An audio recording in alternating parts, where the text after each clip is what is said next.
completely ceased their chattering, and all looked at the two with their eyes wide in absolute fear. Cracking his knuckles loudly, Naruto grinned evilly under his masks. So you little brats don't want to learn from Iruka, huh? Sasuke crossed his arms and glared at them. While I loathe my teammate for bringing me here, I believe I could spend a few hours teaching you brats what a real shinobi can do to you. So, I suggest you run before we destroy you, the former full blonde told them. Right now, the raven-haired Uchiha calmly said before pulling out a kunai.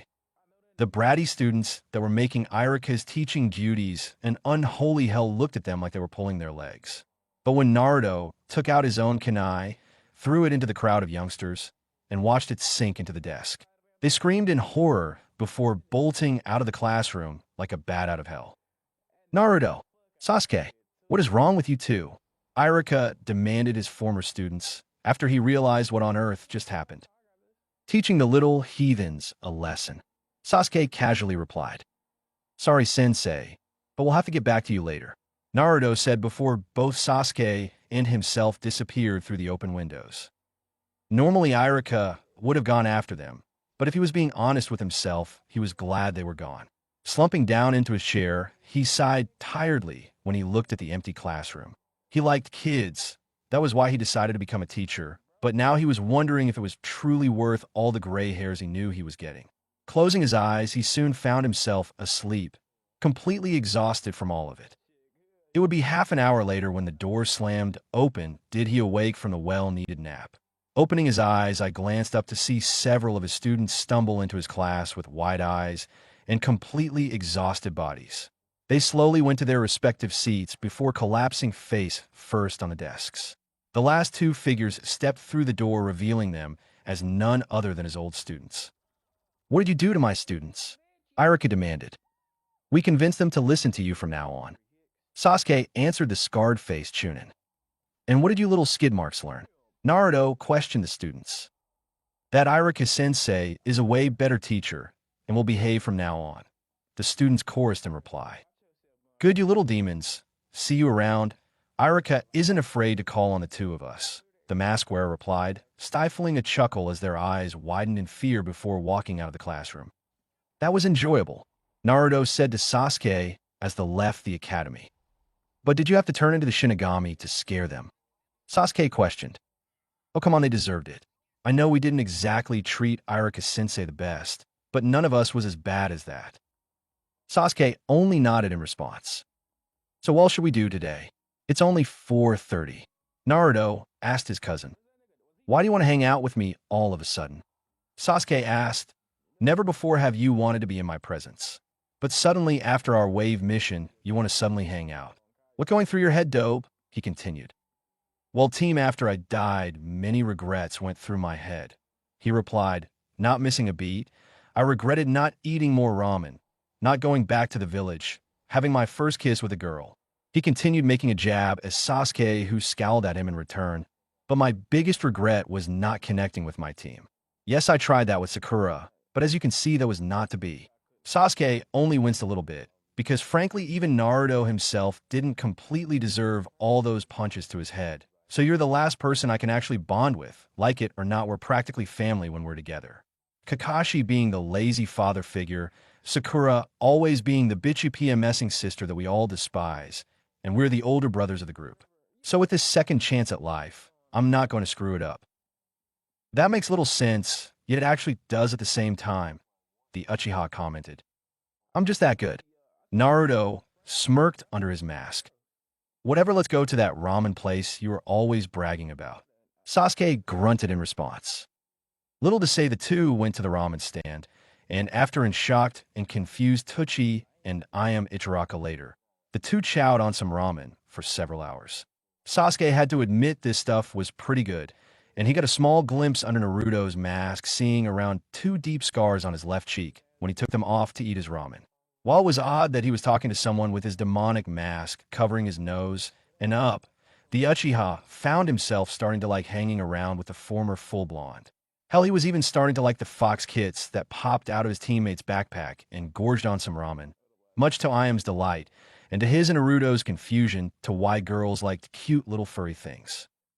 They surprisingly had many things in common, actually. Both were orphans, both liked to get stronger, they had a few foods they both liked, and most importantly, they both hated fangirls. In fact, they spent the last 2 hours devising ingenious plans to torment them, just like they tormented the poor Uchiha. But unfortunately, all good things had to come to an end. It was nearly 8 at night, and both had to get home. Hey Sasuke, if you want to get stronger, you should wake up around 6 and train with me at Training Ground 11. I know 2 people that would help both of us get stronger than we are now. Naruto suggested to the Sharingan user. You know I'll be there, but until then, see you later. Sasuke replied before heading off to his apartment. That wasn't too bad, Naruto. You scared off a horde of fangirls, emotionally scarred 26 children for life, and spent time with your cousin. That's what I call a productive day. Shinigami commented his avatar. Yeah, I believe I opened Sasuke up a little bit. Naruto agreed. Well, remember, dude, it's still going to be a long road. You'll have to tell the broody dude that you're his long-lost cousin. Ishikawa reminded him. Weren't you just asleep? Dude, that was like 8 hours ago. The ghost replied before yawning loudly. Man, am I tired. Lazy ghost, the mask wearer muttered. As he walked back to the poorer districts of the Leaf, he was lost in his thought that he usually found himself in. He thought about his day with Sasuke. While awkward at first, it turned to be one of the most enjoyable days of his life. Both were kindred souls. At least that's what he thought, at least Dash. And they both understood each other to a good degree. As he walked up the stairs to his apartment, he knew nothing would ruin this day. Well, if it isn't the little demon. A slurred voice broke him out of his happy thoughts. Looking over, he saw 2 men that he honestly didn't want to see. Their names were Kame and the other Gimp, at least that was what he called them. Both were local bums wearing the same dirty and ratty gray clothing that tormented him during his childhood, always breaking into his home, stealing or destroying what little he had. But last he heard they were in jail for some petty theft, but that was months ago, and he guessed they were out on parole or something. We hears yous came back. Came slurred again, obviously drunk. But this time we is going to finish yous off, Gimp said as he brought a broken sake bottle up.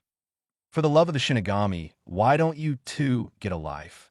Naruto said to them, very annoyed that they disturbed his happy thoughts. I'm a shinobi now, and I'm being paid to protect your sorry asses, so why don't you go to your cardboard box, screw each other in the ass, and leave me the hell alone. The 2 honestly didn't like the little brat's tone with them. Obviously, they were too used to seeing him beg them not to hurt them when he was little. Kame reached into his dirty breeches and pulled out a rusty knife. You quiet your face, ye funkin' demon, he hollered at him. Fuck you, Raggy, Naruto responded as he casually flipped him the bird. The 2 finally had it with his blasphemy towards them and ran at him. They were not warriors by any standards, because frankly they stumbled a few times to try and get to him. The mask wearer only sighed in annoyance and jumped over the charging duo. They stupidly ran past him before tumbling over their own feet. Go sober up, you pathetic drunks, the former full bond said to them before walking away from them. Both not liking the way the little demon was talking to them growled angrily. How dare that little cretin mock his superiors? He was their whipping boy, their outlet for their anger. Kame was the first to get to his feet and roared like a drunken maniac, and ran at him promising to take his little whipping boy to the grave. Naruto only sighed hearing the idiot run behind him. He quickly turned a 180-degree angle and brought his palms on his chest to stop him. When the drunk impacted him, the sudden force made the Kurashigan clench his fist to throw him back, but suddenly he felt warm blood spurred onto his hands. Kame looked absolutely horrified as he looked down at his bleeding chest. The man fell backwards onto his back, and 2 sharp blades slipped out his chest. Looking at his hands with wide eyes, Naruto heard Gimp scream, "You's killed me, buddy. You are in for it now, demon." Turning his back, he was about to run and scream for the nearest official. But suddenly a black ray collided with his back, and the man turned into nothing but ashes that were blown away by the wind. What the hell was that? Naruto asked himself. That would have been me, boy, the Juggernaut replied in his mind. You? No, it was the fox. Of course it was me, you idiot. What on earth did you do? Naruto demanded the eye. I like to call that the darkness beam. One of the first techniques in the darkness flame abilities that you'll eventually learn, Juggin replied, However, feeling its host's emotions, he mentally smacked him. Don't go feeling bad for the pathetic Ninjin. He deserved what he got. No one will miss him, and so one will miss the other Ninjin either. It's not that. I'm feeling their memories seep into me. They're in hell, that much I know, but I'm not looking forward to seeing their rancid memories. Relax, that is just a minor side effect that will wear off after the first soul passes through it. You will only experience one person's memory, the rest will try to get in, but they won't. I made sure of that. Shinigami reassured his avatar. The former full bond only nodded in response. At least he wasn't going to retain their memories. Looking at his blood-soaked hands, he saw the blades that took Kame's life. Just one in the 9 hells was this weapon. Ishikawa, what in the world are these weapons? Naruto asked the dead stone Chunin. My grandfather's bracer's Blondie. You need to know nothing else. The grandson of the Shodaime Tsuchikage replied before vanishing to who knows where. Shaking his head at the man's stubbornness, Naruto looked at the dead body at his feet. Hey, Jugen, you got enough power for one more strike. Who do you think you're talking to? Jugen replied arrogantly. Nodding, Naruto took off his mask first, pulled his Hitaiate off his belt, and unrolled the black cloth. Placing it directly on his forehead and tying the cloth tight around his head, he stared at the body. Immediately, he saw the black ray shoot out of the middle of the swirl on his leaf symbol, and it impacted the body, turning it into nothing but ash, and scattered any trace of its existence to the wind. That man is a monster. Sasuke groaned out as he laid on his couch, an ice pack firmly placed on his head. What did you expect? The man is known as the Green Beast for a reason. Naruto responded as he sat on a chair, with an ice pack of his own against his back. It was unfortunately true for the two preteens. After the day they spent together, Naruto decided to introduce the Uchiha to Guy. Their first meeting was hilarious on his opinion, because when Sasuke first set his eyes on both Guy and Lee, he froze like a statue, his right eye twitching and him muttering about monstrosities. In fact, he sounded like some guy in a mental institution. It took a literal kick to the ass to snap him out of it, so they would get to the actual training. Boy, did he regret listening to his teammate, and he believed said teammate was regretting it himself. 50 freaking laps around Konoha, 200 push-ups, 200 squats, punches, kicks, jump ropes, leg lifts, sit-ups, and chin-ups. And that was only a warm-up. After that, they then sparred each other for an hour straight. And then they met up with Tenten at noon, ate lunch, and then did several more training exercises. And they continued to do it for the rest of their week off. Little to say, they both agreed that Guy was way different than Kakashi. And ironically enough, they both knew each other, or, as Guy called them, eternal rivals. How their sensei knew the spandex-clad Jonin, they would never know, nor did they want to know. Thanks for inviting us to rest here for the night again, Sasuke. Naruto thanked his secret cousin as Ichigo and Benaheim were curled up on his aching lap. Better than your place, no offense, Sasuke replied as he pushed his ice pack into his head. None taken, the mask wearer said to the unfortunate truth.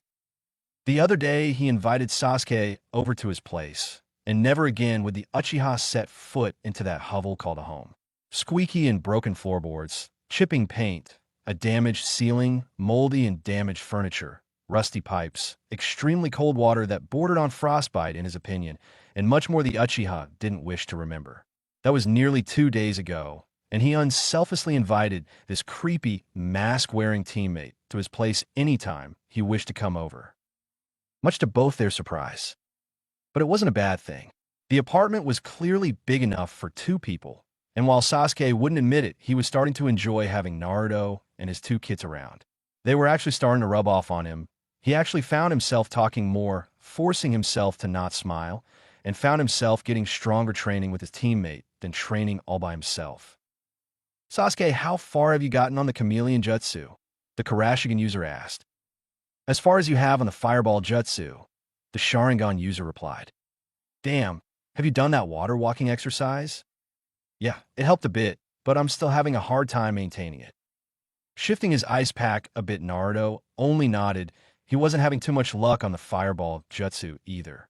Insofar, he could make a tiny fireball fly out of his mouth. It wasn't like Sasuke's by a long shot, but he was no longer blowing smoke or burning his throat.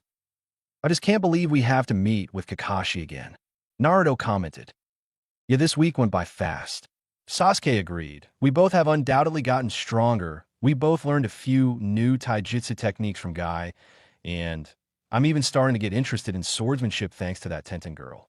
You know, we should have invited Sakura Dash. Both of them couldn't take it when the Uchiha said that. They both laughed at the mere thought of Sakura training with them. Guy didn't pull any punches. He literally trained them into the ground. The gigantic eyebrow man punched them, kicked them, and practically broke them like horses when they sparred against him. Even with Lee and sometimes Tenten joining them in a 4-on-1 match, the Taijutsu master beat them without too much of a problem. And if Sakura saw the Jonin punch Sasuke, she would have done her damn best to have the man stripped of his rank. It would have failed, but they didn't want to put the man through that. After they were done, they both sighed in content at the much-needed laugh. And weird enough, his team will go on active duty tomorrow as well. Naruto remarked, finding it odd that they were off duty the same week his team was. Well, Guy did say their third teammate had clan business. Sasuke replied, knowing full well about that sort of stuff. Well, let's not dwell on it. We need to see Kakashi-sensei tomorrow.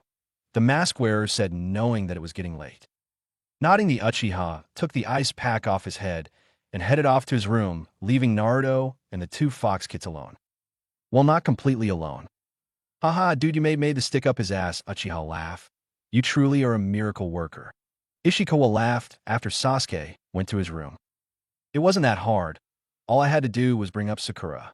Naruto replied to the deceased Kamizuru Chunin. Still, man, usually it would take months, if not years, to make someone of his emotional stability to do that. Now you should get some sleep. You are still mortal after all. Don't remind me, the black-streaked blonde muttered as he took the ice pack off his back and got onto the couch, with both Ichigo and Benaheim cuddling up at the foot of his bed for the night. The next morning, Naruto and Sasuke woke up, ate a light meal consisting of cereal and apples, dressed in their regular attire, and left for their training grounds. As the two walked, they both completed on what they've done and what they've learned this past week.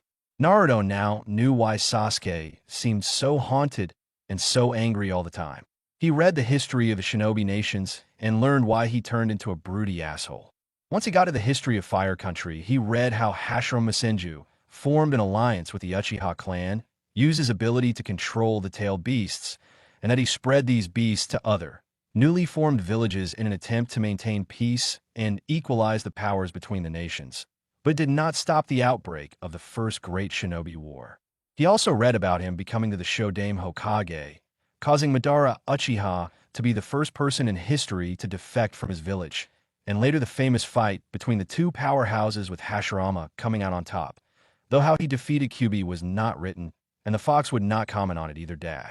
He would later die during the First Great Shinobi War, but not before training Hiruzen Sarutobi and passing the title of Hokage to his younger brother Tobirama Senju. Naruto then learned that Tobirama was like his brother in every regard. He was primarily known for his mastery of water-style jutsu, being able to make use of powerful water-style jutsu in areas where there were no bodies of water, making him known to be the greatest water manipulator that ever existed.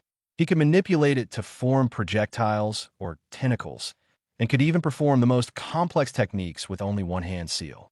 Also, he learned that he wielded a legendary sword called the Raijin, a blade with electrical abilities, and was said to have mastered its use despite the lethality. The Black-Streaked Blonde also learned that during his reign, he was responsible for establishing Konoha's organizational system by setting up various organizations, such as the Academy, the Umbu, the Chunin exams, and the Konoha Military Police Force, which he created as a sign of trust towards the Uchiha clan. He also learned that during a mission in the First Great Shinobi War, on which Team Tobirama performed with one of his targets Danzo Shimura, Kagami Uchiha, and Torafu Akimichi, they found themselves surrounded by 20 elite cloud ninja, known as the Kinkaku Force. Tobirama realized that the only way any of them could escape alive was for one of them to be a decoy and sacrifice themselves. Therefore, having faith that he had trained his students well, he chose to sacrifice himself after he selected his prize student Hiruzen for the position of third Hokage. After giving the title of Hokage to Hiruzen, Tobirama went off to fight the enemies where he died a noble death in battle. He completely skipped Hiruzen's section because he knew more than enough about him and landed on his father. There he learned just what his father was like, and it actually brought a smile to his face. From the tales of his single-man rescue of his mother Kushina Uzumaki, the last name confused him, but he would figure out later, to the war stories of him literally decimating Iwa's army during Third Great Shinobi War, and his team consisting of his sensei Kakashi, a girl named Rin Noera, and Sasuke's probable cousin Obito, Uchiha, and his eventual demise against Kyuubi. But all of that aside, he learned why Sasuke was the way he was. He read the short biography of his brother, Itachi Uchiha. The man was praised by all as the best of his generation, a genius above all others. Even by the standards of the battle-adept Uchiha clan, Itachi's prowess far outshone them. At age 7, he graduated from a ninja academy at the top of his class after only 1 year, mastered the Sharingan at the age of 8, passed the Chunin exams at the age of 10, and became an Umbu captain at the age of 13. Reading over his profile in the Bingo book, he learned the man was a master in the art of Jinjutsu, extremely proficient in both fire and water techniques, the latter being a rarity in the Uchiha clan and a master with the Sharingan bloodline. But then things didn't start making sense for the secret Kurashigan user. After he joined the Umbu, he started acting strange, hostile even, and then committed the infamous Uchiha massacre, leaving only his brother Sasuke alive, before traumatizing him. It made sense for Sasuke to want to kill him, but many things still didn't add up. Sasuke, meanwhile, was also deep in his thoughts. After spending a week with Naruto, he felt better than he has been in 4 years. Not only did he help him get stronger with no strings attached, but he also was lightening him up. The laugh last night disturbed him greatly. Never before did he ever laugh like that.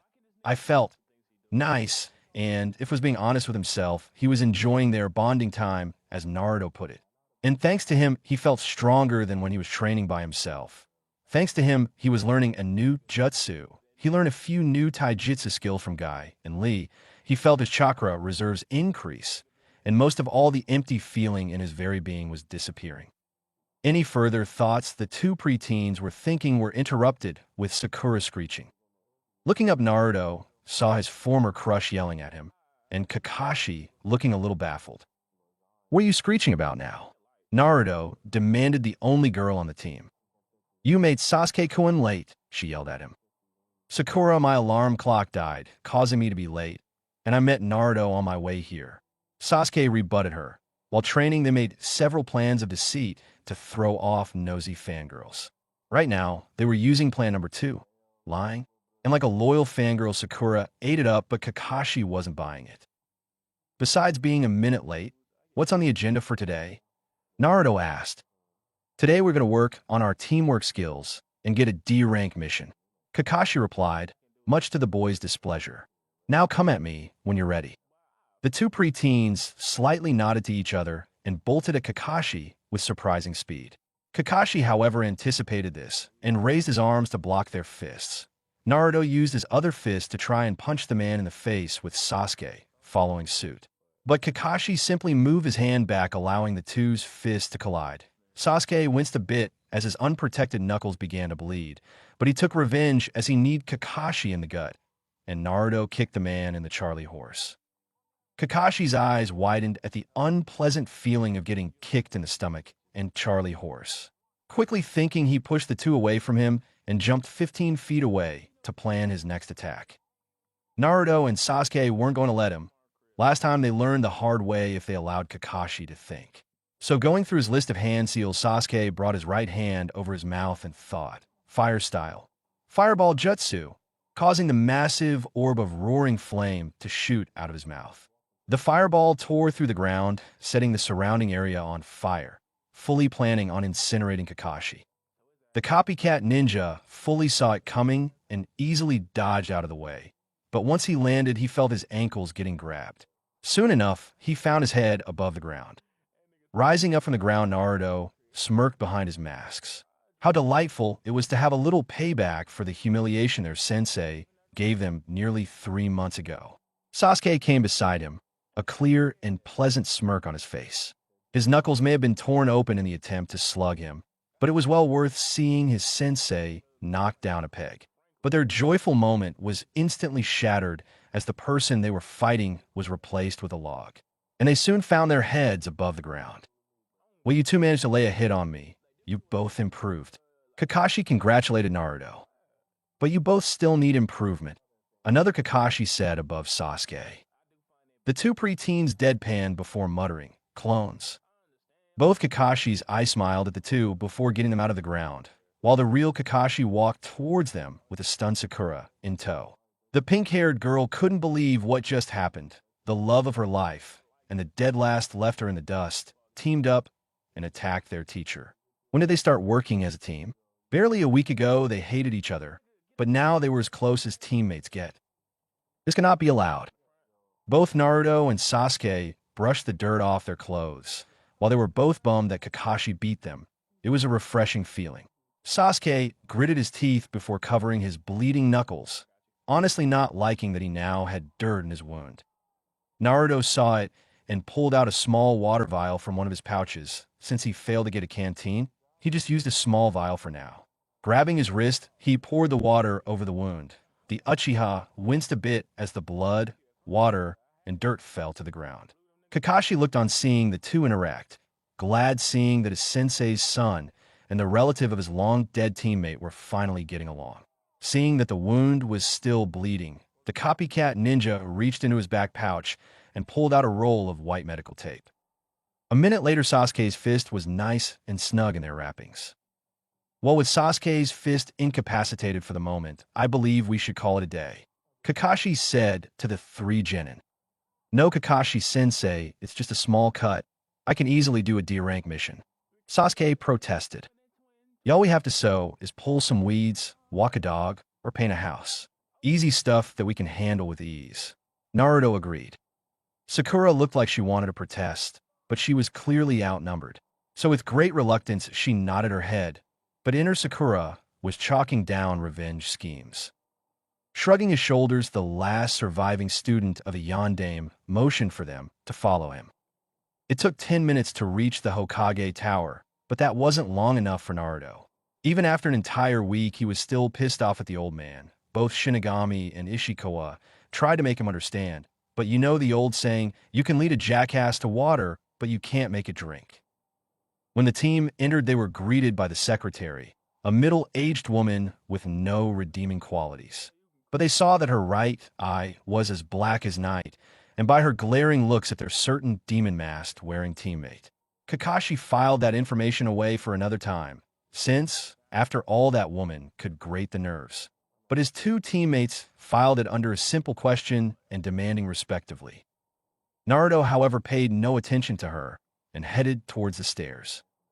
Climbing up the spiraling staircase took barely 3 minutes for them, at least. But Naruto halted them. "Sorry guys, but I gotta use the bathroom," he said to them. "Hurry up, Naruto. It's impolite to keep the Hokage waiting," Kakashi replied before pulling out his perverted book. "Should have went before you came here, dope," Sasuke commented. Sakura would have spoken her mind, but Naruto already dashed towards the men's bathroom. Furrowing her pink eyebrows, he repressed the urge to grit her teeth. During the last week, she reported to her mother, who reported to the civilian council, and little to say they were unhappy with the results. The short, idiotic demon child they forged through painful years of allowing him to live was perfect, but then he died during his first C-rank mission. But in an unexpected twist, the brat was alive. And what was worse, their hard work was completely destroyed. No longer was he short, weak, idiotic, and screaming for attention. Now he was the polar opposite. After their secret meeting, Sakura's mother ordered her to strike when she could, and to do anything to rid the abomination once and for all. After 3 minutes of waiting, the former, full blonde finally emerged, refreshed and satisfied. Soon enough, they arrived in front of the Hokage's door. Raising his right fist, Kakashi knocked on the hard oaken wood. Moments later, he heard a ringing noise, and that soon made him stop at his tracks. Why did the Hokage buzz him in? And more importantly, why did he have a buzzer at all? Using his exposed eye, while not as powerful as his Sharingan, was still keen from his Zanbu days. And he noticed that there were slight cracks where the hinges were. There was some chip paint showing that these were new ones. And when he looked closely, Kakashi could have sworn he saw a small metallic light coming from the door. Seeing his sensei observing the door, Naruto knew that he could very well get busted for what he did a week ago. So being his typical self, he brought his right hand to the doorknob, twisted it, and opened it. Stopping his sensei's investigation, he bought himself some time to make up an excuse, if he was questioned at all, on the slight changes he made to the Hokage's door. Meanwhile, Hiruzen Sarutobi was frantically working on the evil paperwork that built up for the passing week. Not only did he have to redo the papers Naruto destroyed, but he had to complete the ones that kept coming in. He was frustrated both mentally and sexually.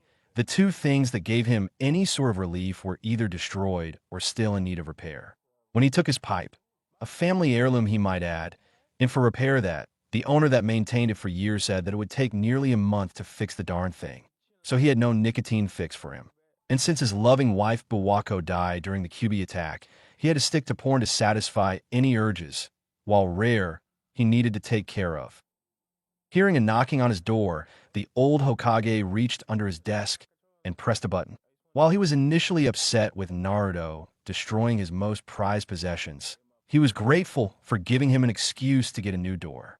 It cost a pretty Rio, but with an automatic locking system that allowed him to buzz someone in chakra-enhancing steel that was expertly disguised as an oak door, now all he needed to do was install a secret camera above it, which would arrive in a few days, and he would be all set. He greeted his guests with a smile to welcome them, but when he saw that it was Naruto, it quickly turned into a small frown. Mentally palming himself and cursing that he forgot that Team 7 went back on active duty today. When Naruto barged in, Kakashi and the rest of his students followed, so that meant that the former full blonde was going to demand a mission. But to his absolute surprise, Naruto stopped near the door as his teammates strolled in. Instead, Kakashi was the one who stood in front of his desk and kindly asked for a mission. Lord Hokage, Team 7 reporting duty and are requesting a D-rank mission. The copycat ninja saluted the old Kage, much to his male students' dismay that he was actually going through with it. Nodding his head, Sarutobi shifted his weight to the right, causing his comfortable reclining chair to easily turn to the mission shelf. Bringing his liver-spotted hand to the top of the shelf, completely bypassing the S, A, B, and C rank missions, he reached into one of the D rank cubbies. From his years of experience, he separated them into 3 categories from easy, medium, and hard. So bringing his hand in the left side marked easy and pulled out a scroll. Carefully unrolling it, he skimmed the writing and handed it to Kakashi. Taking the scroll in his hand, the one-eyed ninja looked it over and nodded. All right, team, we have to pick weeds. Suppressing their groans, the team headed out the door. Kakashi was about to join them, but the Hokage held up his hand to stop him. Kakashi, I have a favor to ask of you, he said to the man he knew since he was a child. I need you to keep an eye on Naruto. That came as a surprise to the last surviving student of the Yondaime. Out of all the people the Hokage mistrusted, he would never suspect that Naruto would be one of them. Sure, he was different now, darker even, and maybe a little ruder, but he was one of the most trustworthy people in the village. He's changed too much, Kakashi. You and I both know it. He's gotten too violent and too strong too fast. Either it's because of all the drugs they pumped into him, or it's his real personality coming out from all the neglect and abuse from the village. I'm just worried about him, and since I can't always look after him, it's your job to do so, Sarutobi said to him. So he was the one to force you to get a new door, huh? Kakashi commented. Just report to me if he displays any unusual behavior. With that said, the Hokage dismissed him. A few minutes later, Team 7 were heading towards their destination. Usually they would jump on the roof, but this was a major job they were going to do. From the mission reports, they were to assist an old man pick a few hundred weeds from his vegetable patch. Apparently, he shattered his right foot when the head of his hoe fell off its stick, and now he was incapacitated for the moment. So it was their job to pick hundreds of weeds that grew in the last month or so. Sasuke yawned boredly, knowing that this was going to be useless grunt work.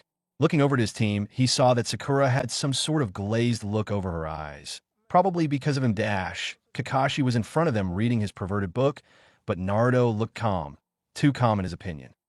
His further thoughts were interrupted when he started to pass by an alley, when a gloved hand shot out and covered his mouth.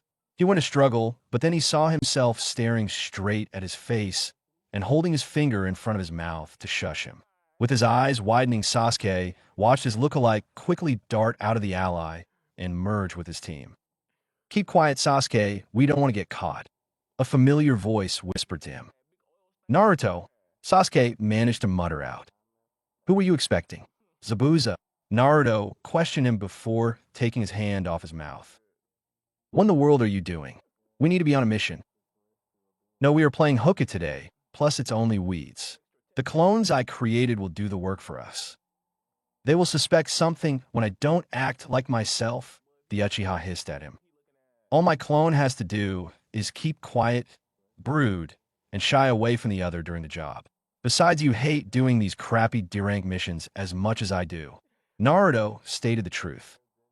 And it was the truth for Sasuke. Ever since their first C-turned-A-rank mission, he was restless. He wanted danger. He wanted to prove himself against multiple foes, and most of all, he wanted to fight. So a regular, boring D-ranked mission wasn't going to cut it. With Naruto, there was at least a chance for excitement, if not seeing something entertaining or getting stronger. So with a reluctant sigh, he said to him, "What do you have in mind?" "Well, first off, I'm going to pick up my order, and then we'll get your hand healed. It's just a flesh wound. Now, lead the way." Nearly 15 minutes later, the two preteens stood outside the Higurashi weapons shop. But Naruto wasn't so sure that this was the shop he saw last time. Last time he visited, it needed a state of repair, but now it had a whole new roof full of shingles and a brand new coat of white paint. However, this had to be the weapons shop, since it clearly said Higurashi Weapons Shop on the sign. Shrugging his shoulders slightly, he brought his hands to the doorknob and immediately knew that this shop changed quite a bit once he stepped inside. The lighting was brighter, there were more clothing on the racks and shelves, and a few more items were hanging on the walls. "Naruto, Sasuke, it's good to see you two again." Guy's voice boomed out, causing the two to wince. "Hello, Guy-sensei," Sasuke answered first once his ears quit ringing. "Geez, Guy, couldn't you greet people normally for once in your entire life?" an unknown woman's voice remarked.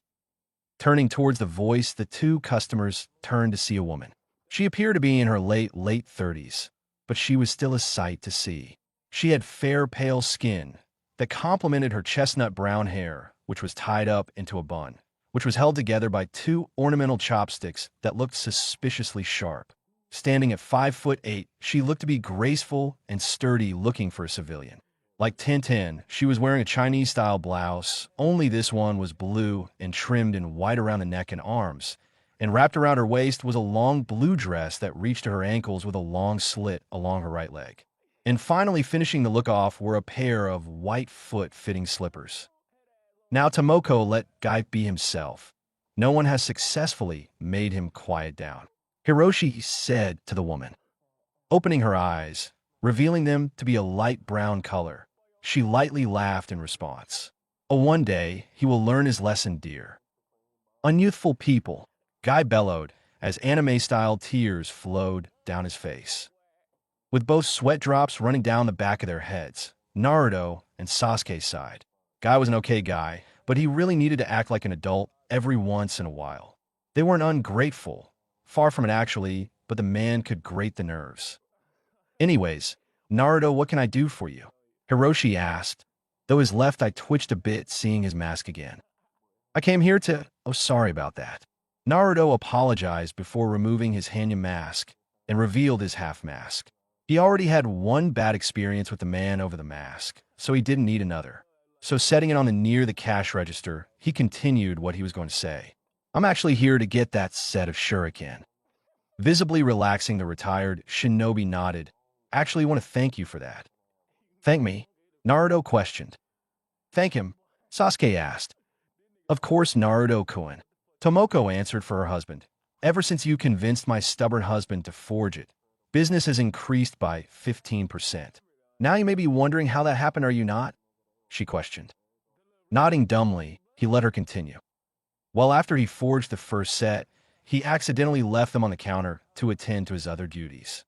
And believe it or not, it was Guy here and a couple of jonin who stumbled in. I won't bore you with the details, but his friends got interested and asked for the price. And after he sold them, the jonin told their friends, and now we've got this month's bestseller, all thanks to you." She then gave him a grateful smile that slightly made his cheeks flush a little pink. "In fact, we're so grateful that whenever you want a pair, you'll get them for free," Hiroshi said before tossing him a box set, which he caught with surprise. "Now what else can I do for you?" Setting his shuriken set onto the counter, Naruto asked for something that was quite surprising. "Well, actually, I was hoping if you could help my teammate out here," he asked, pointing a thumb at a surprised Sasuke. "All right, let me see here," the heavily scarred man said. Getting off his stool, he clutched his sturdy wooden walking stick and limped over to Sasuke. Sasuke was frozen stiff. Even though he knew this man was an ally, he knew he was extremely dangerous. With the size of a great bear and hands that could undoubtedly crush his skull, he knew that this man deserved respect. When he stood in front of him, his eyes practically pierced his soul. It was like he was searching within his very being to make sure that he was worthy. Why he thought that, Sasuke honestly didn't know, but whatever compelled him to think that cased the man to chuckle after a minute of staring at him. "I think I know what you need," he said before grabbing the collar of his shirt and dragging him away to the back room. While Sasuke was getting outfitted, or whatever Hiroshi was doing to him, Naruto turned to Guy and Tomoko. "I thought you said your team went to active duty today," he remarked. "We are on active duty," Guy replied, "but I remembered that my weapon was repaired today, so I told them to spar until I got back." "Didn't take you as the weapon type," Naruto remarked. "I don't use it as much, but my last mission required me to use it. However, it reached its limit and broke after felling my last enemy, so I came to Hiroshi a few weeks ago to get them fixed." "May I ask what your weapon is?" Guy only smiled in response, reached behind his back to his pouch, and pulled out a pair of nunchaku. But these weapons were different. Each handle of the weapon was intricately carved into the shape of a Chinese dragon-like creature, with scales engraved along their length and a head near the handle's base, while appearing to be linked together by a length of twisted cord. "Nunchaku?" Naruto questioned. "That is correct, Naruto-kun. Guy here has incredible stamina, speed, muscle coordination, and flexibility. So it makes perfect sense for him to use this type of weapon. With his fast movements and careful timing, he can make these more lethal than a sword." Tomoko answered for the bowl-cut Jonin. "I'm sorry, but I have to disagree. A sword can cut a person in half. Nunchaku are more of a blunt and strangling weapon," the former full blonde replied. "Oh, one day you'll see what I'm talking about," Hiroshi's wife said in an all-knowing voice. "Wow, dude, this chick is sassy," Ishikawa's voice said within his head. "What the hell are you doing in my head?" Naruto questioned the spirit. "It wouldn't look good to see you taking to empty space and have you thrown into the loony bin. So I decided to pop into your mind and make sure to speak my mind at any point I wanted to." "And he never shuts up," Juggin complained. "Oh, lighten up, eyeball. I'm only going to be here for a while," Ishikawa replied before yawning.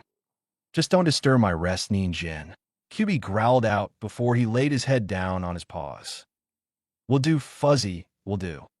Any response Naruto would have thought up was interrupted when Hiroshi shoved Sasuke in front of them. Gone was Sasuke's old outfit that he wore since the academy days. Now he was wearing a long-sleeved, dark blue shirt with milky white vambraces on both his forearms and black full-finger gloves with metal covering the back of his hand and all 5 fingers. He now wore white cargo pants with his kunai holster strapped to his right thigh, but his blue open-toed sandals were still the same. Around his waist was a black belt that held his ninja pouch, but there was also a kusarigama, or better known as a chain scythe with a light weight attached at the end of the chain. "Well, that sure is an improvement," Naruto commented. "It feels kind of weird," Sasuke remarked as he strapped his blue-clothed Hittite back on his forehead. "You look like a pedophile's wet dream," the former full-blonde deadpanned. "At least I didn't look like a traffic cone," the Uchiha shot at him. Soon enough, the two were throwing insults back and forth at each other, many of them being smart-ass remarks or simply insulting. But it was entertaining for the 3 adults watching it. Unfortunately, all good things had to come to an end when Hiroshi cleared his throat. Arguing aside, do you like it? Actually, I do, but I'm a little uncomfortable not having my family crest on my back, Sasuke replied. Oh, don't worry about that. Tell you what, come back tomorrow with a few crests, and I'll personally sew them onto your shirts. Tomoko replied to Sasuke, giving him an assuring smile. And don't think I'm giving you that Kuzurigama as a decoration. Hiroshi piped up before limping to the counter. Reaching under it, he pulled out a scroll and a black leather holster to cover the sharp blade. This will teach you how to use it to its full capabilities. How much do I owe you? The raven-haired preteen asked. 850 Ryo. Nodding, Sasuke reached into a bag Hiroshi provided him with, which held his old clothes. After moving his hand around a bit, he pulled out his wallet with his family crest on it. Pulling out the sum of cash he owed the man, he handed it to him, which was deposited into the cash register. And the preteen easily slipped the holster over the extremely sharp blade and dropped the scroll into his bag for later. Naruto wasn't idly standing by as Sasuke paid for his items. There were 2 pieces of clothing that he needed to get before he left. So after Hiroshi finished placing his teammates' hard-earned money away, he asked him a question. Where do you keep your pieces of armor? Looking for what your teammate has, the man asked, pointing to Sasuke's vambraces. And Greaves if you have them. Oh, I definitely have them, he replied before going to the back room once again. Barely a minute later, he came out and tossed Naruto the gray pieces of lightweight armor. Easily catching them, he got to one knee and places the greave on his right leg first. Carefully placing it on his shin, he placed the strap in his free hand and brought to the area where he snapped it in. Easily snapping it in, he repeated with the strap below it. Moving his foot around to make sure his foot movement wasn't restricted, he found it satisfactory and went on to his left leg. After repeating the process, he strapped the vambraces over the Shodan Tsuchikage's lightweight guards, concealing the deadly hidden blades within them. Satisfied that they were a perfect fit, he headed back to the counter to pay for it. But to his complete surprise, Hiroshi tossed something that hit him smack dab in the face. Gotta be quicker, Dobe. Sasuke managed to suppress a chuckle. Rubbing his face, Naruto bent down and picked up what was thrown at him. To his complete surprise, it was a belt buckle, but this one was of a white skull with an angry or the classical psychotic look with narrowed black eyes. Consider that a gift, Naruto, Hiroshi said to him. For real? The mask wearer asked. I bought 5 of those things 10 years ago, and not a single one was sold. The Scar Man replied before grumbling about a waste of 50 Ryo. Thank you. Naruto thanked him before undoing his belt, quickly attached the skull to the buckle, and tightened it once again. Now, how much are the pieces of armor? 1,000. Hiroshi answered in a second's notice. Nodding, the Kyuubi Jinchuriki pulled out Gamachan and saw that he was extremely short. A sweat drop forming on his head, he turned towards Sasuke. Sasuke, mind loaning me 1,000 Ryo? I'll pay you back as soon as I can. I promise. Sasuke knew that his teammate would keep his promise, and so he handed Hiroshi what was owed. Happily grinning, the retired shinobi deposited his newly acquired profit into his bulging cash register. Anything else I can do for you two? Not at this time, Sasuke answered. Well, I'll see you two later. Hiroshi bade them farewell. I will be back while I get some income flowing, and tell Tenten we said hi. Naruto said his goodbyes to the 3 in the store and strolled out.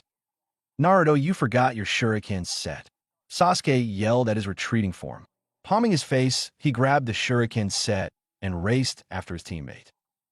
Those two are interesting. Tomoko chuckled after the door closed.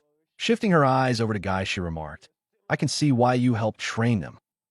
Giving her his shiny smile, that was not his hypnotizing jutsu, he replied, Who am I to deny 2 powerful use the right to learn? As long as you don't put them in spandex, they'll do fine. Hiroshi remarked. Don't mock the spandex. Guy hollered at him. Outside the shop, Naruto and Sasuke sighed at the man's unhealthy obsession with his spandex outfit. Fire style, fireball jutsu. Sasuke roared out as he unleashed his gigantic fireball from his mouth. Water style, water fong bullet. Naruto countered, willing the water behind him to rise up from the stream.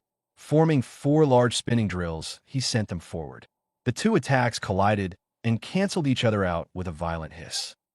A thick layer of steam filled the area, did not deter the 2 opponents when the sound of metal ringing against metal rang out over the area. The sound of metal suddenly hit flesh, sending one of them out of the steam cloud. Sharply hitting the ground, Sasuke quickly maneuvered himself to his feet and panted sharply as blood freely ran down from his busted lip. Immediately, Naruto burst out from behind him and attempted to rake him with his claws. Acting on reflexes alone, the Uchiha ducked to the left and then to the right. Then, with a sharp jerking movement, he turned his left hip sideways, sending his right leg upwards. With a sharp impact, the person he is was dispersed in a small cloud of smoke. Swiftly turning at a 150-degree angle, he focused his chakra into the hilt of his Kusarigama. The chain came alive, and with intense focus he lashed it to the right, hitting Naruto square in the mask with the weight on the end of the chain and dislodging it from his face. Sasuke grimaced a little bit seeing his teammate's face in that condition. For what he remembered seeing in the Higarashi's weapon shop, the day they went out for ramen multiple times, and his revival, as he called in Wave Country, the Sharingan user mentally put together exactly what his teammate looked like under that half mask of his. Thus, seeing the black-streaked blonde shaking off his sudden dizziness, Sasuke immediately went in for the kill. Pumping a small amount of chakra into his legs, he sprinted at his downed teammate and raised his Kusarigama up high. But the former full blonde wasn't going down that easily. Using his bent stature to his advantage, he ran forward at the raven-haired preteen. Suddenly bending his right leg, he crouched down and swiped his left leg forward, kicking Sasuke's grieveless shins with his covered one, sending him forward into the unforgiving dirt. Spitting the soil out of his mouth, Sasuke smirked. Leaf whirlwind, huh? Well then, let's add up the ante. Throwing his weapon to the dirt, the Uchiha pulled two what looked like light blue sweatbands from his wrists. Dropping them on the ground, they formed several cracks where they landed. Smirking under his mask, Naruto raised his left clawed hand and responded, "You have read my meat dash." A loud ringing sound within the area interrupted him, and he swore out loud. Damn it, it's already been a half hour. Visibly frowning, Sasuke picked his weights up and went over to the rock the damnable clock was resting on, and then turned it off. Yep, a nice full 30 minutes. What a shame. The fight was just getting interesting. Sighing, Naruto wiped the sweat away from his forehead. Muttering a curse to the clock, he picked up the Hannya mask and stared at the black leaf symbol painted on its forehead. For the past 3 weeks, the two of them have been beating the living hell out of each other. Thanks to Naruto using the Shadow Clone Jutsu, Sasuke and himself skipped out on a bunch of boring D-rank missions, while the poor clones worked for up to several untold hours a day, earning up to 5,000 to 50,000 ryo per job. They were training to get much stronger.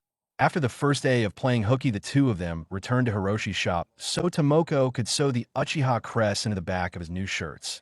And while they were at it, she also painted the leaf symbol on his mask's forehead, just so he wouldn't get in trouble with any Leaf officials. The best part, it was all free of charge. Then immediately after their business was done, the two preteens went off to train. Naruto, being the nice guy, he was brought Sasuke to the Forest of Death where they could train unrestrained. It seemed to be working since the two mostly demolished several areas where they sparred and practiced their ninjutsu. After pushing the alarm clock into his ninja pouch, Sasuke picked up his Kusarigama. He hated to admit it, but while learning Kusarigama Jutsu was a pain in the ass, it definitely had its uses. Learning from a scroll Hiroshi gave him, the Uchiha memorized every bit of information from the scroll thanks to his Sharingan, but utilizing it was a whole other matter. He couldn't count how many times he fell flat on his ass or cut himself trying to swing it the right way, let alone the chakra manipulation to control the chain. Cracking his neck, Sasuke also reminisced about the ninjutsu he managed to learn. So far, he had a good number of his clan's fire jutsu under his belt, and he nearly mastered the chameleon jutsu. The things he needed to work on, however, were simply increasing his strength, speed, and muscle memory. But as much as he hated to admit it, those paled in comparison to his teammate. Every day, the creepy mask wearer seemed to get stronger, faster, smarter. His jutsu revenue was slightly larger than his. He did something with that shadow clone jutsu of his, something he was determined to find out. He accidentally or purposely created an attack with those claws of his, and his kenjutsu was progressing to a good degree for being self-taught. But the only bright side he could visibly smile at was that his progress with the fireball jutsu sucked. Dear Kami, did it suck. Hey Sasuke, we need to get out of here. The sun is going down. Naruto shouted at him. All right, I'm coming, he hollered back at him. Jumping into the giant trees, the two preteens moved in relative silence. Though it was clearly shown that they weren't exactly happy with the outcome with their daily fight, 30 minutes was never long enough for these two.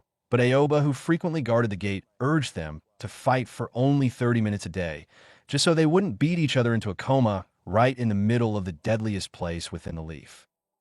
Jumping over the fence, the two landed outside the danger zone, as most shinobi called it, and immediately heard the familiar clapping hands of one Aoba Yamashiro. "I see you two had fun. Master any of your techniques yet?" he asked them. "Not yet, Aoba. I'm close to mastering the fireball jutsu," Naruto boasted. "Mastering? You can barely let out a small burst of flame," Sasuke drawled out, dampening on Naruto's parade. "Well, excuse me, but breathing fire isn't exactly easy. I bet even Aoba here can't do that." The mask wearer pointed at the special Jounin. "Actually, Naruto, I can use that jutsu," the former hunter ninja replied, immediately drawing baffled looks from the two boys. While the two Genin were sending baffling looks at Aoba, Sarutobi and Kakashi were currently watching the two from the crystal ball within the Hokage's office.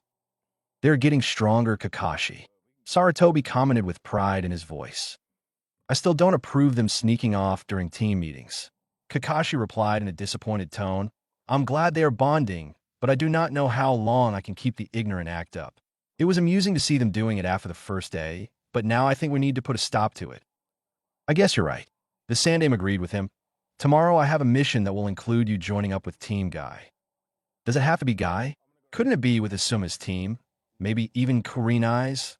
The copycat ninja complained. It wasn't that he didn't like Guy. In fact, he was probably one of his living best friends in the entire village. But the man just made you want to snap at times. Developing a smirk, Sarutobi told him his reply. "Kakashi, the reason I'm only sending you with Guy is because I want the other teams to be in the dark. I always like seeing the faces when people get surprised, and Naruto is the biggest surprise of all. So, you want to keep them away from each other until the Chunin exams?" Kakashi's sweat dropped a bit. "Exactly, I'm all for comradeship, but I need to see how this all plays out. I feel that the rookies will not mind the changes. But there is just this uneasy feeling in the air, like something will change soon, and he will be the cause of it." Nodding in response, the Jonin said his farewell to the leader of the village and disappeared in a small cloud of smoke. A loud knocking abruptly awoke Naruto from his peaceful slumber, bringing the back of his right hand to his face. Feeling the hard material of his mask, he groaned a bit and slowly rose out of the couch he was sleeping on. His first view was the peacefully sleeping Fox Kids at the foot of the couch. Smiling at the scene, the black-streaked blonde gently got his legs out from underneath him and slowly went towards the door. Placing his hand on the doorknob, he swung it open just in time for a fist to bash him in the face. While it didn't even remotely hurt, it did, however, bring a tick mark above his right eye. It didn't matter that it was Kakashi at the door, cradling his right hand. He growled like an angry animal. "What the fuck do you want?" "Well, someone is not a morning person," Kakashi responded half-heartedly. Squeezing his right hand a few times to try and dull the pain, he spoke the message he came to deliver with some of his words thrown into the mix. "Well, I'm glad you're living somewhere other than the slums. Can you please bring Sasuke out here?" Grumbling about a bossy sensei, Naruto turned his head to the left side and barked out, "Hey Sasuke, wake up! Kakashi-sensei is here to see you." Immediately, he was answered with several choice words. The raven-haired Uchiha survivor stumbled out of his room, openly glaring at the two of them. Too tired to even utter another word at the two, he arrived at the door. "What is it?" he asked with a yawn. "I just came to inform you that I accepted a mission from the Hokage." "We always accept a mission from the Hokage," Naruto droned out in annoyance. "Of course we do, but this one requires yourselves and not your clones," Kakashi replied, causing both his students to gain shocked looks on their faces. "I expect to see you both in the tower in 30 minutes tops. There you will receive the details along with your teammates." Waving them a lazy goodbye, their Jonin sensei disappeared in a small cloud of smoke. "He knows," Sasuke deadpanned. Naruto absent-mindedly nodded. "We need to get dressed, or we're screwed." If there was a record for getting dressed, these two broke it. Disregarding their armor pieces, their weapons, minus their kunai and shuriken pouches along with a few other things, the two of them bolted out of the apartment and shut the door with a slam. Bolting through the rooftops, they ignored the howl of the wind, the gawking nature of visitors who never saw shinobi before, and the odd faces of small children. Currently rampant thought were racing through their minds. How did Kakashi know they were ditching team meetings? When did he find out? And most importantly, for how long? He didn't seem to be upset about it. But like he said, look underneath the underneath. So they quickly came to the conclusion that he was pretty mad at them. Son of a bitch. Naruto suddenly shouted out. What's with you? Sasuke demanded. I think I know how he figured us out. How? The Sharingan user implored. The Hokage's crystal ball. The Kurashige user replied. I remember when I was little, the old monkey used it to spy on what I suspect was the woman's hot spring section. Sweat dropping and his right eye twitching, Sasuke asked the obvious. So the Hokage dash is a pervert and has probably been spying on us since day one. Naruto responded, I can't believe that little detail slipped my mind. You're busted, dude. Ishikawa busted out laughing within his mind. Not helping Ghost, the former full blonde snarled out at him. Sasuke was about to respond when they arrived at their destination, but Naruto seemed to be too far gone to do any sort of listening for the time being. So after walking past the secretary, the two of them bounded up the stairs and sprinted towards the Hokage's office. Naruto grabbed the doorknob and tried twisting it. Only the thing would not budge. He tried putting chakra into his hand only to find to his horror that it was literally sucked away. Repressing a snarl, he brought his right hand up and started rapping on the door. A loud buzzing sound and one open door later, the two were confronted by the pink-haired fangirl that was supposed to be their teammate, whose expression took on a shocked look at seeing Sasuke's new outfit, their eye-smiling Jonin-sensei, a spandex-wearing Jonin along with his mini-me carbon copy, a Kanochi they seriously thought had a weapons fetish, and an amused Hokage. The only person they did not recognize was a Hyuga, who the guest was Team Guy's third teammate. He didn't look all that special while wearing a tan khaki shirt and brown shorts combo, but what the two found odd was that his entire right arm and leg were covered in white training tape. Are we late? Sasuke panted out. Actually, you are right on time. Sarutobi smiled at them. Then the smile disappeared and the god of shinobi reared his head. Bringing his right hand into the Birang cubby, he pulled a scroll out and firmly placed it on his desk. Now here's the mission outline. You eight are to travel to the east until you reach a town called Tanamaki. It's a small trading town with a population of about 216 people. They have been encountering bandit troubles for nearly 3 weeks. So far, there have been 4 deaths, and 3 women have gone missing and are presumed dead by now. I want you to gather as much information as you can on them, and then you will take care of them. Gulping at the implications the Hokage just made, Sakura shakily responded to the order, H. Hakitsuma, surely you don't may a dash. Yes, Sakura, I'm ordering you to kill or capture any bandits you come across. I do not care on how you do it, but I want it done. Sarutobi firmly said to her, I want all of you to leave in exactly 1 hour, no later. Tossing the scroll to Guy the old kid ended his talking and waited for a response. Understood, Hokage-sama. Our business should be done within a week tops. Kakashi said to him, seeing the powerful shinobi nod. Both Guy and himself ushered their respective genin teams out of the tower and onto the streets. All right, I need all 6 of you to listen up. Guy barked out, completely freaking out his on-again, off-again students who were not completely used to this side of the green beast of Konoha. I want you all to go home and pack a week's worth of supplies. I don't want any of you dilly-dallying. You're to get what's needed and wait for us at the eastern gate. Is that understood? Receiving several vigorous nods, the Jonin dismissed them. 10 minutes later, both Naruto and Sasuke entered the apartment building and immediately went straight for their gear. The raven-haired Avenger went straight to his bedroom and grabbed his backpack, leaning against his bed. Setting it on his covers, the Uchiha dived under his bed and retrieved 2 Demon Wind shurikens. Quickly inspecting them for any damage, he nodded in satisfaction and stowed them into his pack. Going in his closet, he pulled out a few pairs of shirts and pants and threw them onto the bed. Immediately after doing that, he went over to his dresser and equipped the things he really needed. First, he snapped on his arm guards. Then he slipped his chakra weights on his wrists and ankles.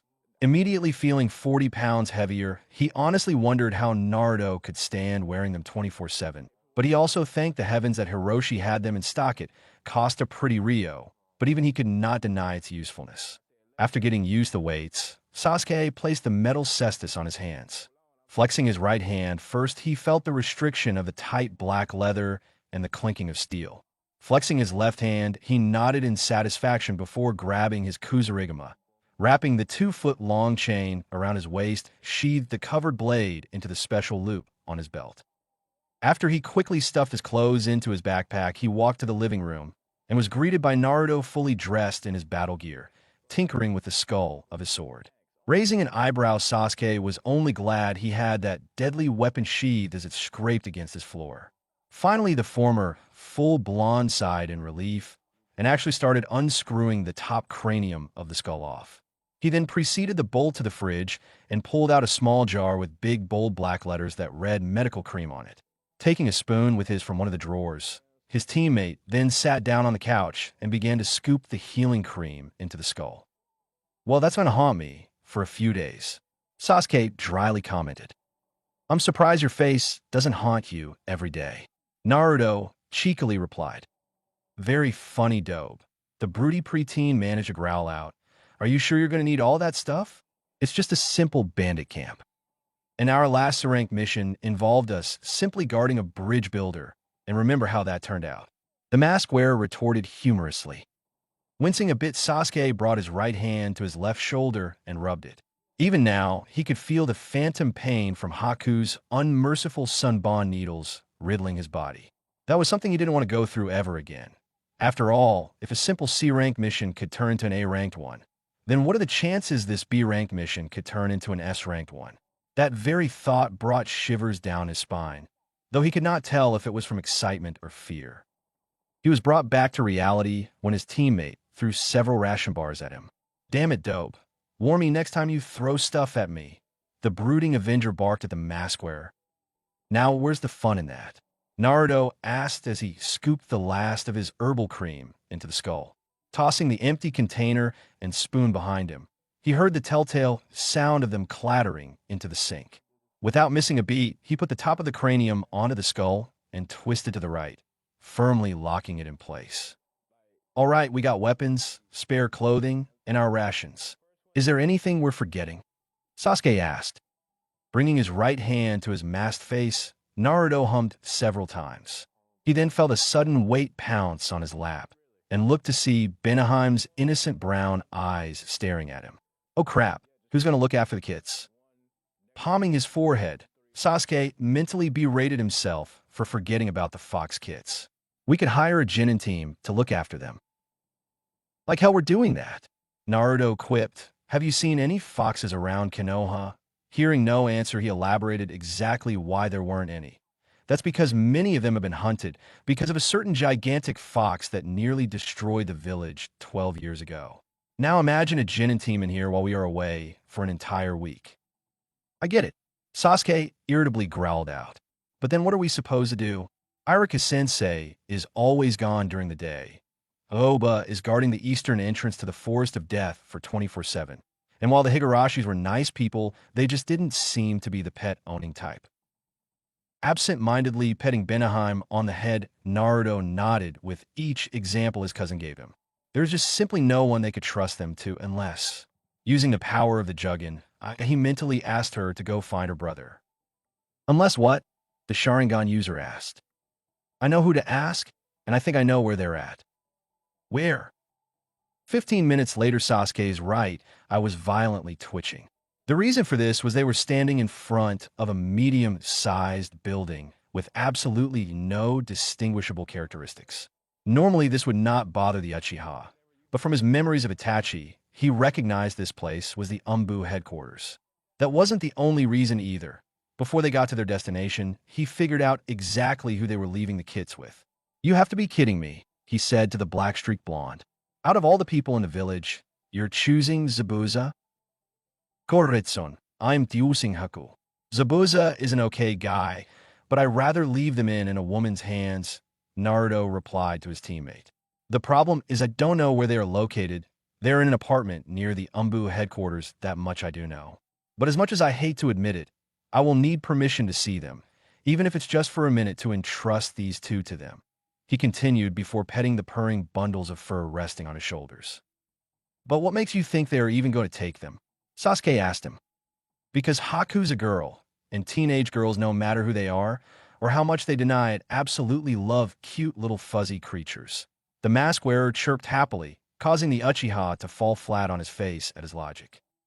Laughing at the expression on his teammate's face, Naruto opened the door and walked up to the counter. Seeing nothing but a few pins and a bell, the black-streaked blonde rang the bell and was immediately greeted by an old woman who seemed to have been in her late 60s with the thickest-looking glasses he ever saw in his entire life. "Hello, ma'am, I would like to know where Zabuza Momochi is currently being held." "What do you want with him?" The woman's professional voice responded to him. "I just want to ask him. Well, I want to ask Haku a favor before I leave for my mission." "Oh yes, the B-ranked bandit control mission." A surprised look came on Naruto's masked face. "How did you?" "I've been working with the Anbu since I was 18, young man. You would be surprised what I have to file in here."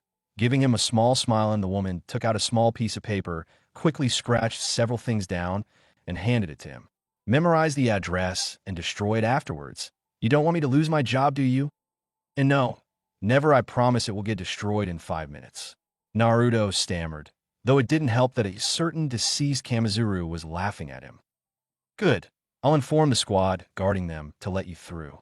Complete your business with them to take care of your fox kids, and run to the eastern gate. Your mission barely begins in 30 minutes. "What the?" Remembering that he had the two on his shoulders, he repressed a sigh at his absent-mindedness. "Oh, never mind. Have a good day, ma'am." Waving, he made his way out of the building as the old woman smiled approvingly at his back. What a nice boy he is. Even despite what's happened to him, he's made leap and bounds since he graduated. Already he has stopped a traitor, saved an entire country, got 4 unique people to soon join our ranks, came back from the dead of all things, and is bringing Sasuke-chan out of his shell. That boy is going to do great things. Don't you agree, Kurohyuo? Panther-chan? The woman fixed her glasses on her nose as she turned towards the darkest corner of the room. "Yes, Captain," a man wearing a panther mask agreed as he emerged from the shadows. "I honestly can't believe you fell flat on your face." Naruto held his sides as he laughed at Sasuke's angry expression. "You seriously think I would believe that type of logic?" The Uchiha retorted. "I will admit that girls seem to love cute things and the mysterious type, but there's no way she will be able to convince that monstrous man to keep them for a week." "Sasuke, if I have ever learned anything from Sakura, it would be one thing. Women are scary." Letting his words settle with his cousin, the two made it to their former enemy's place of holding. The place looked like an average-looking building. It had no distinctive features other than white walls with brown trimmings.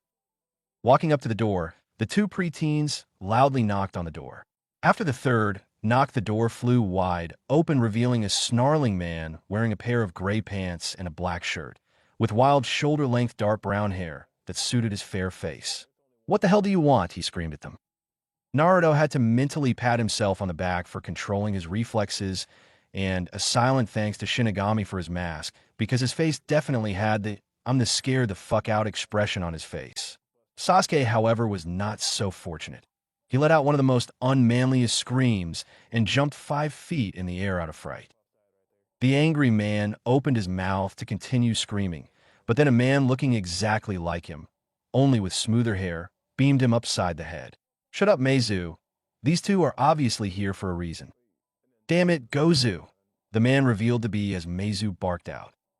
"So, the Hokage did take you out of prison, and here I half expected that you two were already on Kirigikure's chopping block."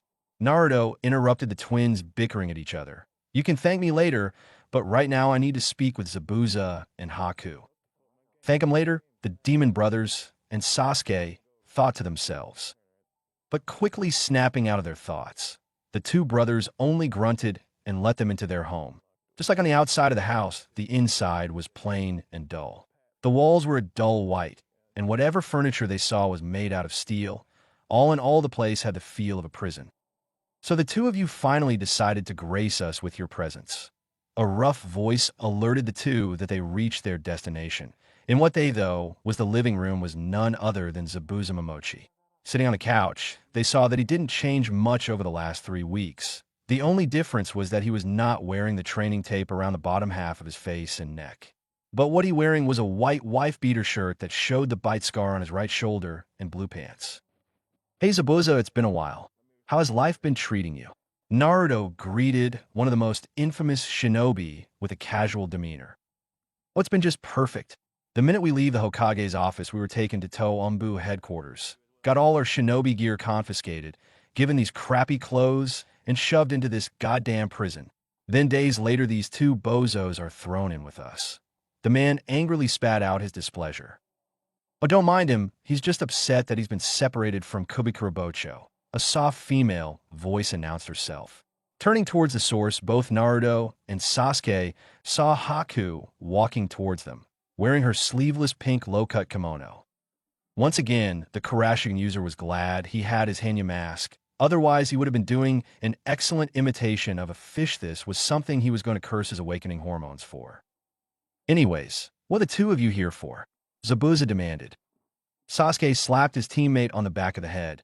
He has a favor to ask of you, while Haku at least. Glaring at the Sharingan user, Naruto cleared his voice before turning towards Zabuza's surrogate daughter. Sasuke and I are going on a long mission. The problem is that this was so sudden and well. Trailing off for a few moments, he plucked the two kids from his shoulders and held them out toward her. Would you mind taking care of them? Barely a second later, the two fox kids were snatched up into Haku's arms. And like any girl who was holding a cute and cuddly animal, she was petting their fur, making cute noises at them, and pretty much going nuts. Haku, we can't dash. Before Zabuza could get one more out, she slowly turned her head towards him. Immediately, the entire room dropped 30 degrees. Killing intent erupted from her entire being, and her normally sweet face slowly became twisted and evil. Okay, Haku, I think he gets it. Meizu screamed from the corner of the room. We'll keep them for as long as you're gone, we swear. Gozu continued from his own corner, on the other side of the room. Good then. Haku smiled in return, and the entire room went back to normal. Gulping loudly, Sasuke placed his right hand on his chest, feeling his heart racing from the fear he felt. Naruto was right. Women love cute, fuzzy creatures. And here I thought fangirls were scary. I cannot believe a woman like her could become so evil. Thank you, Haku-chan. I knew it was the right choice for you to do this. Naruto thanked her. Hold up, hold up. Zabuza barked out before the two of them could even begin to back away. We will keep them, but we have to know how long you will be gone, and what we should feed the little rodents. Before Naruto could even shout out something stupid, Sasuke decided to play the peacemaker and spoke up. We will be gone for a week on a B-ranked mission to take care of some bandits, and we've been feeding those two some strips of meat with water and some milk at times. He got a smack in the back of his head for his troubles. Too much information, Sasuke. They only asked how long we will be gone, not the damn rank of it. Shut up, dope. I just got a little carried away. Yeah, you did. Did it escape that duck-ass head of yours that we were being watched? We are in the building with the demon of the bloody mist and the demon brothers. Let's not forget Haku with her bloodline to make ice out of nothing. Did you even think that the Umbu are bugging the place? Sasuke opened his mouth in response, and then closed it in resignation. Please, who are we going to tell? We can't even take a piss without those masked bastards listening to us 24/7. I know you're listening. Meizu shouted within a room. Closing his eyes, the former seven swordsman of the mist hummed for several seconds in thought. A B-ranked bandit control, huh? Speaking those words got everyone's attention. Snapping his eyes open, he continued voicing his thoughts. Normally dealing with bandits is a high C-ranked mission. For it to be a B-ranked one tells me that this is not normal. What do you mean by that? Sasuke raised an eyebrow. It could be nothing, but keep your eyes peeled. If this is what I think it is, then you could encounter a missing ninja. He's more likely a C to B-ranked shinobi, and could be others on the same level as well. Taking a moment to drum his fingers against each other, he continued his thoughts. If what I believe is correct, I advise the two of you to attack at night to catch them off guard, and be as silent as death. After a few more minutes, and a few more pieces of information from both sides later, the two genin bolted towards the eastern gate. But their minds were far from being peaceful until Zabuza spoke up. They honestly had no idea what they were in for. Normally, they wouldn't worry too much about it. But after the wave mission, their simplistic views were completely shattered. It continued to bug them after they made it to the gate on time. It also didn't leave them when they stopped for the night at the halfway point, and even now it wasn't leaving them while they both were sitting near the campfire. Naruto himself was half listening to the conversations around him. Sakura was trying and failing at getting a date with Sasuke. Guy and Lee were shouting about youth. Tintin was busy examining for any defects in her kunai and shurikens. Kakashi was clearly ignoring everyone around him while reading his book. Sasuke was ignoring Sakura's pointless questions about his new choice of clothing and his weapon. And finally, Niji was angrily staring into the fire. Letting out a low sigh, he reached into his ninja pouch and produced the black-covered bingo book. The Genin flipped it to the first page and saw that it was the grass country section. Shrugging, he activated the Kurashigan to sear the words into his mind. After all, he honestly didn't know what was going to happen during this mission, so he might as well prepare for the worst. Nearly 5 minutes later, he realized that it was too silent in the camp. Deactivating his eyes, the black-streaked blonde looked up to see everyone staring at him. A select few were giving him curious glances. Another few were giving him curious glances, while one was not giving him a very nice glance. Okay, I'll bite what's with the stares. Being the first one to talk, Guy pointed out the obvious. Naruto, what are you doing with a bingo book? Isn't it obvious? I'm reading it, was Naruto's smartass reply. Naruto, the bingo book is issued by the Hokage once you reach Jonin rank, or join the Umbu. Kakashi was the next person to speak to him. When I escaped Iwagakure, I found this in my ninja pouch dash. Don't lie, Naruto. Throw that thing into the fire, or give it to Kakashi-sensei. Sakura interrupted him with a loud screech. It was detailed in the report I gave to the Hokage. Besides, this thing will probably save our lives someday. Naruto continued without missing a beat. How so? Lee asked. We could very well run into a missing Nin. Honestly, aren't any of you freaked out about the prospect of running into someone like Aoi Rokusho or Orochimaru? He was bathed in silence after his rhetorical question. I thought so. Now, lead me to my reading. There's this man named Kakuzu that seems interesting. Damn, he's old as hell. Naruto dash. What? Naruto snapped at the masked Jonin. Just give me the book, Kakashi kindly asked. I'm sorry, sensei, but how about you kiss my ass? If you're worried about me trying to hunt these people down, then don't worry about it. They're dangerous as unholy hell. I'm not that crazy enough to go after them, Naruto said with a little bit of contempt in his voice. Before anyone could rebuke him at insulting his sensei, Sasuke got up from his sitting position. Quickly crossing the camp, he sat next to the former full blonde and let out an impressed whistle. This man's 89 years old and still has not been caught. Guess he deserves the 350 million Ryo bounty. It's that high, Tintin loudly questioned before bounding over to them. Looking over the masked square's broad shoulder, her delicate eyebrows went above her hairline. What did he do to earn that bounty? Apparently, after he failed a very important mission, he was imprisoned, and after breaking out, he killed the village elders, took their hearts, and stole their most prized forbidden jutsu. Plus, with him being on the run for nearly 70 years, it's no wonder it's that high. Can you believe this guy? Hearing no outbursts, Kakashi moved his head to where Guy was last seated. He could have sworn he saw a blinking outline form for 3 seconds before looking back to see the spandex wearing Jonin with the bingo book in his hands and flipping some pages, and then to his surprise handing it back to Naruto. Look at Kirigakure's section. They have more of their shinobi going rogue than any village, the super bushy eyebrow man said. Guy, Kakashi shouted out in disbelief. Kakashi, stop being so unyouthful and lighten up. That book is causing no harm to them. Looking downwards, he let out a shining smile at seeing them eat this information up. In fact, I'm thinking of asking the Hokage to add something like this to the academy. Seeing his old rival about to sputter something out, he asked, why are you so keen on denying them? Do you hate the thought of them looking at the crimes of other men and women that much? It took several long seconds to answer, but Kakashi finally sighed and explained his reasoning to all those there. It's just that I want them to keep their innocence as long as they can. The life of a shinobi is not glamorous. Before they reach our age, they will see the atrocities and the soul-breaking experiences that we have done for our village.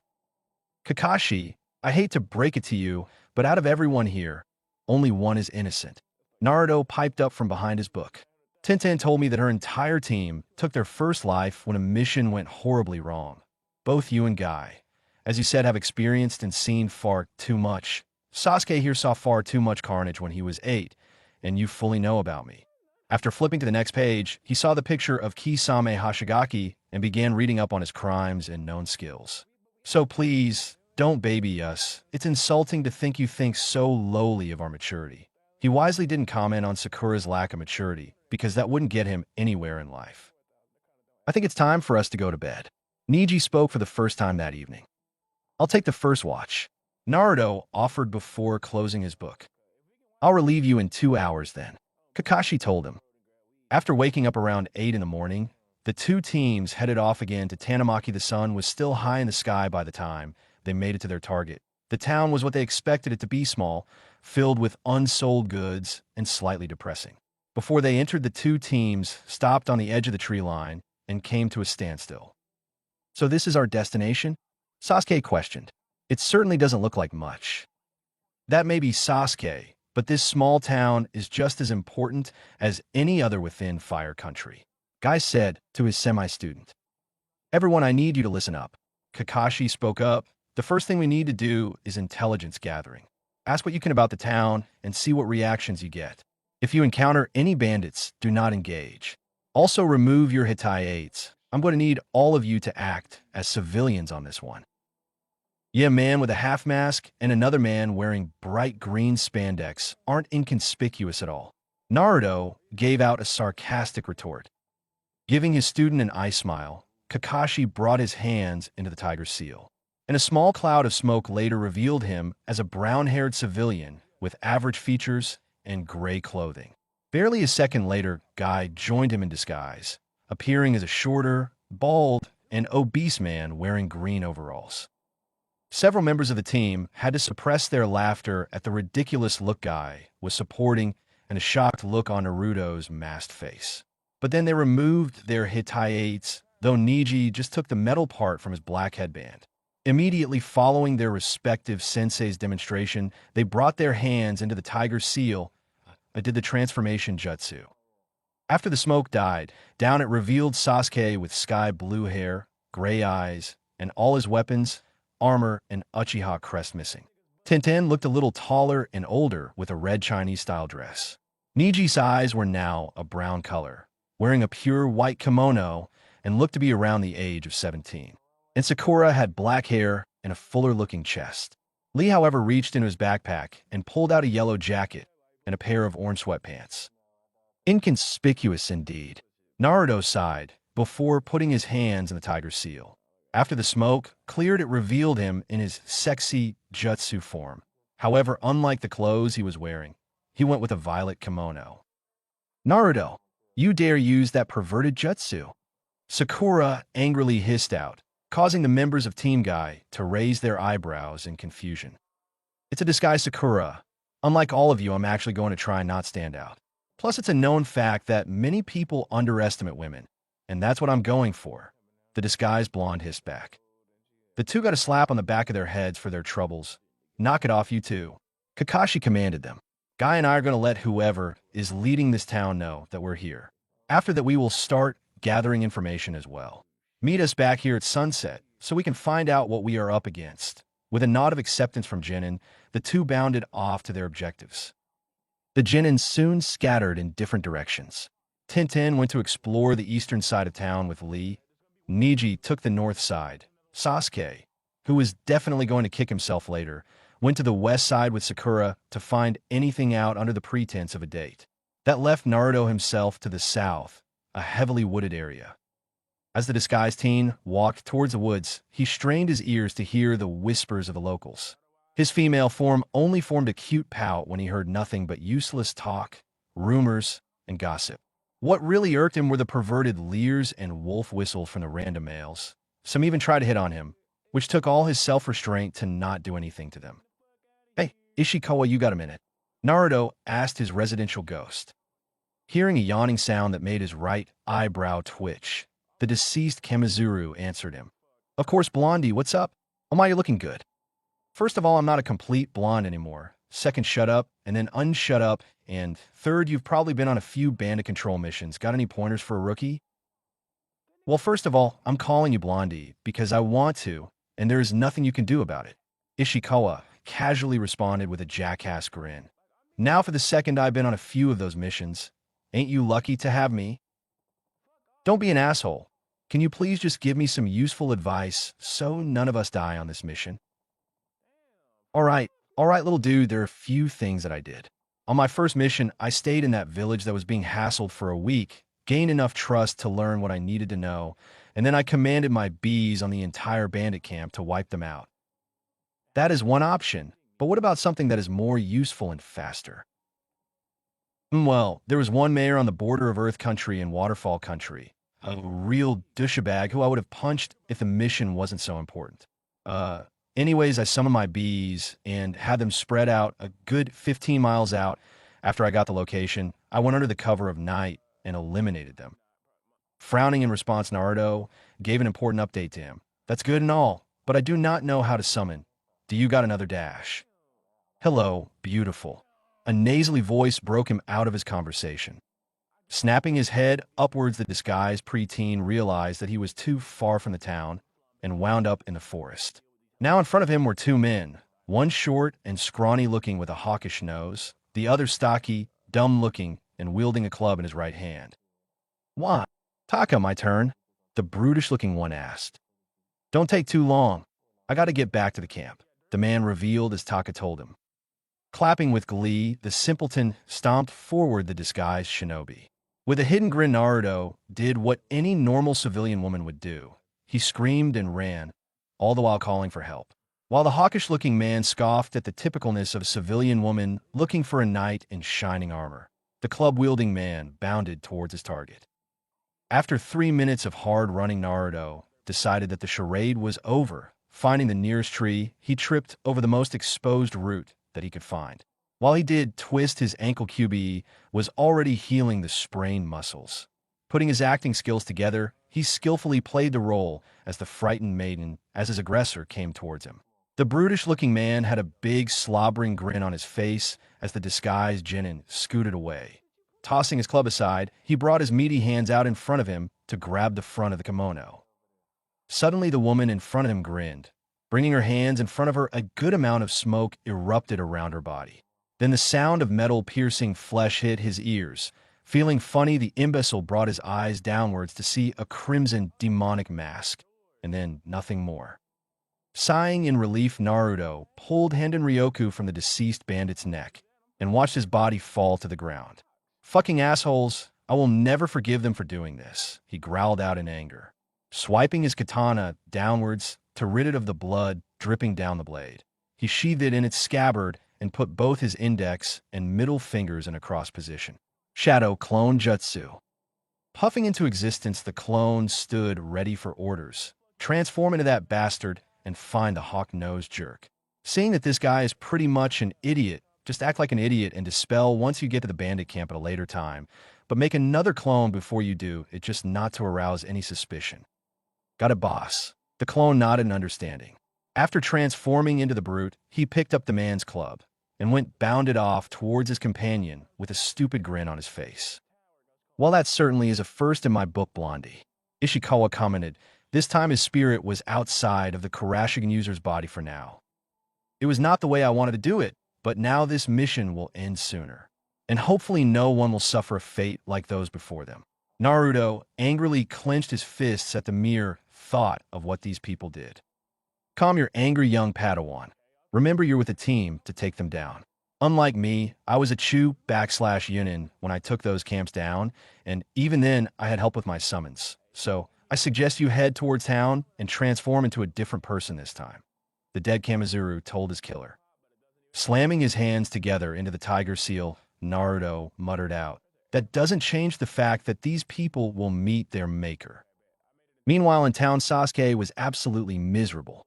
Once he got to the west side of the village, he asked why the prices were so high, and listen around for any information regarding the bandit issues.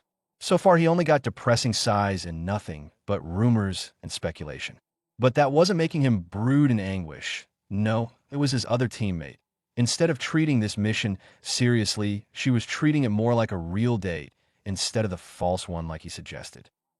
Currently, they were at a small restaurant and was just picking at his dumplings, absently nodding at his teammates babbling about nothing. Suddenly, he heard a dull, screeching noise of a chair being pulled out. Looking over, he saw a red-haired teenager with violet eyes and wearing a complete black outfit sitting near them. "Hey, this table's taken, bucko," Sakura shouted at him. "Yelling on a mission is not recommended, Sakura," the redhead said to her. "Naruto," Sasuke whispered out, "what happened to that other version of you?" "I had to ditch it due to some complications," Naruto quietly answered. "I will tell you all the details at the Ravenous Point, but right now continue what you're doing. Enjoy your date," he snickered out, leaving behind a disgruntled Uchiha. It would be a few miserable hours later when everyone met up at the entrance.